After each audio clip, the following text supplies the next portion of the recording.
ভাই টাকা তো দিলেন, আবার হেলমেটটা নিয়ে যাচ্ছেন। আরে সরি ভাই, আসলে তাড়াহুড়োর কারণে ভুল হয়ে গেছে। এই যে আপনার হেলমেট, আর এই যে আপনার ভাড়া। ভাই বাকি টাকাটা নেবেন না? ওইটা আপনার কাছে রেখে দেন, সিগারেট খেয়ে নিন স্যার। এই যে আমার ক্লাসের সবচেয়ে গুণধর ছাত্র, যেমন তার চলাফেরা তেমন তার ড্রেস আপ, তেমনি তার লেখাপড়া। যেদিন থেকে তুমি ইউনিভার্সিটিতে ভর্তি হয়েছো, একদিনও তুমি ঠিক টাইমে ক্লাসে আসছো? এটা তুমি কি জুতা পরে আসছো? এটা তো মনে হচ্ছে বাথরুমের স্যান্ডেল। ইউনিভার্সিটিতে কিভাবে ড্রেস আপ করে আসতে হয় তুমি জানো না? আসলে স্যার এক্সামের জন্য লেট হয়ে যাচ্ছিল, তো তাই আসার সময় পায়ের সামনে যেটা পাইছি ওটা পরে চলে আসছি। আমি আসলে চাই না আমার এক্সামের কোনো ক্ষতি হোক। যেই না আমার ছাত্র, শোনো, তোমার মুখে এসব কথা মানায় না। নাও খাতা দিলাম, প্রশ্ন দিলাম, ওই যে ওই চেয়ারে বসে চুপচাপ পরীক্ষা দিও। যদি কোনো রকম নকল করার চেষ্টা করো বা উল্টা পাল্টা কোনো কিছু করার চেষ্টা করো, আই উইল পানিশ ইউ।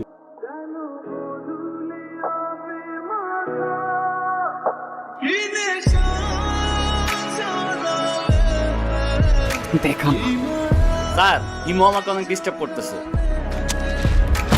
এক্ষুনি আমার ক্লাসরুম থেকে বের হয়ে যাও। Get out.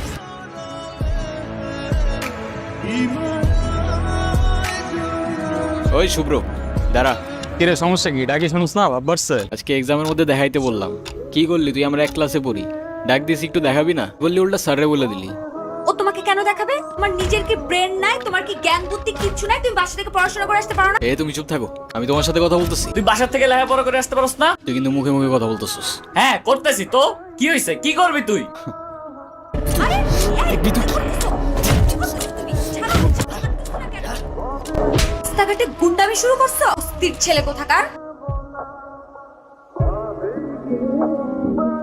ইরা, কি ব্যাপার রকি, কিছু বলবা? তুমি জানো না কি বলবো?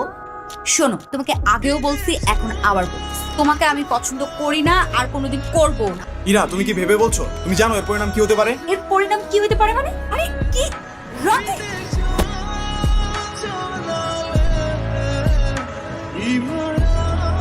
আমি নিজে যতই খারাপ হই না কেন, আমার তো মা নাই, তোর তো আছে। একটা মেয়ের সম্মান কই থাকে তুই জানোস না?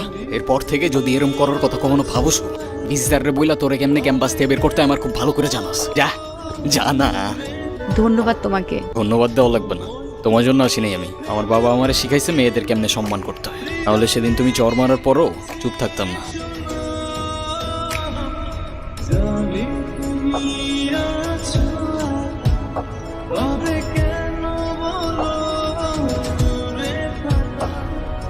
এই হিমু, শোনো না। কি হয়েছে? তুমি আমার রাস্তা আটকাচ্ছ কেন? তোমার সাথে আমার কোনো কথা নাই। আচ্ছা তুমি এরকম রেগে যাচ্ছ কেন? সেদিনের ব্যবহারের জন্য আমি এক্সট্রিমলি সরি। সরো তো, তোমার সাথে কোনো কথা বলার ইচ্ছা নাই আমার। প্লিজ আমাকে এবারের মতো ক্ষমা করে দাও। সরি বললাম তো, সরি। আচ্ছা ঠিক আছে, মাফ করলাম। তাহলে আমরা এখন ফ্রেন্ডস। আচ্ছা ফ্রেন্ডস। তুমি আজকে আমাকে সারাদিন নিয়ে ঘুরবে, ঠিক আছে? তোমায় নিয়ে ঘুরতে আমার কোনো প্রবলেম নাই, কিন্তু আমার একটা শর্ত আছে। আমরা ঘুরবো ঠিক আছে, কিন্তু সেটা পায়ে হেঁটে, কারণ পায়ে হেঁটে ঘোরার মতো মজা আর অন্য কিছুতে নেই। আচ্ছা আচ্ছা ঠিক আছে, তাই হবে। তুমি যে আমার রহস্য জানো, তোমার শর্তগুলো কেমন জানি প্যাঁচান। চলো।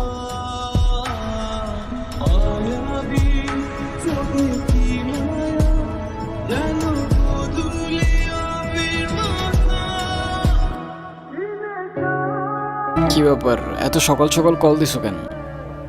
কি? এটা এত সকাল? সকালে কোনোদিন ঘুম থেকে উঠেছেন আপনি? উঠলে বুঝতেন এটা এত সকাল না, সকাল 9টা বাজে। 10টার দিকে আমাদের ক্লাস শুরু হয়ে যায়। আরে আমি কখনো টাইম মতো ক্লাসে গেছি নাকি?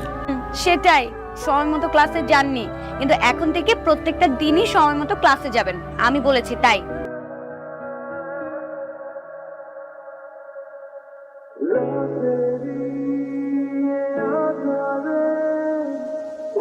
কিরে বোমা, সূর্য কি আজকে পশ্চিমে উঠছে? আমি তো কিচ্ছু বুঝতেছি না। যে কিনা ঠিক মতো কখনো ক্যাম্পাসে আসে না, সে আজকে ক্লাস টাইমের আগে ক্যাম্পাসে এসে হাজির। তোর এই জাদুর রহস্যটা কি মামা, বলতো আমারে। আছে এক জাদুকর, যে তার রহস্যময় জাদু দিয়ে চেঞ্জ করে বলছে আমাকে। মানে সেই জাদুকরটা কে? আমাদেরকে বল, আমরাও একটু শুনি। আরে কিছু জিনিস থাক না গোপন। কিরে ইরা কইরে দেখছস তোরা? কই, আমরা তো এখানে অনেকক্ষণ যাবত বসে আড্ডা দিচ্ছি, এরাকে তো দেখিনি। আচ্ছা থাক, তোরা দেখে আসি আমি।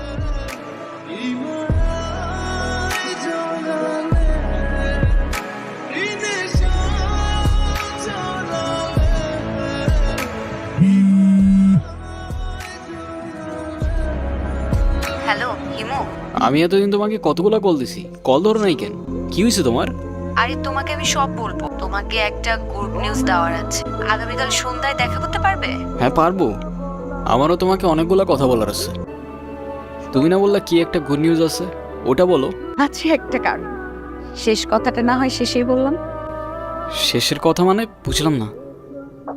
তোমার বুঝতে হবে না, বলো তুমি যেটা বলতে চেয়েছিলে বলো। আমি তোমাকে ভালোবাসি ইরা। ভালোবাসি মানে? আমি তোমাকে আমার ফ্রেন্ড ছাড়া কখনোই কিছু ভাবিনি। আরে আমরা একসাথে ঘুরতাম, আমরা অনেক বেশি ফ্রি ছিলাম। এখন তো এটা না যে আমি তোমাকে ভালোবাসতাম। তাছাড়া আমার বিয়ে ঠিক হয়ে গেছে, আর এই কথাটাই আমি তোমাকে বলতে এসেছি। আমাদের আর কোনোদিন দেখা হবে না, এটাই আমাদের শেষ দেখা। ভালো থেকো।